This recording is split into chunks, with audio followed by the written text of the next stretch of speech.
وعلى رأي المثل المنوفي ليلوفي ولو أكلته لحم الكتوفي، ومعناه إن أنت لو أكلت المنوفي لحم كتفك عمره ما هيكون وافي معاك. ونرجع للمثل ده من أيام المماليك. اتنين مماليك اتخانقوا مع بعض، واحد قتل التاني، وكان شاهد على الواقعة شخص منوفي تحديدا من قرية منوف. وجاله المملوك اداله فلوس وقعد كتير قوي يأكله لحم ويأكله لحم مش عارف ايه، وكان مدلعه.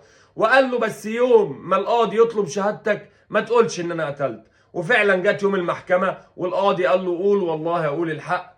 فقال له ان المملوك هو اللي قتله. فصاح المملوك وقال له مش ده اتفقنا؟ انت خدت كل حاجة، فلوس واكل وكل حاجة، مقابل ان انت تحميني. قال له يعني انت عايزني اشهد زور واشيل رقبتك من الاعدام وبنفس شهادة الزور ادخل النار؟ فصاح المملوك في القاعة وقال المنوفي ليلوفي ولو اكلته لحم الكتوفي. انتظروني المثل الجاي.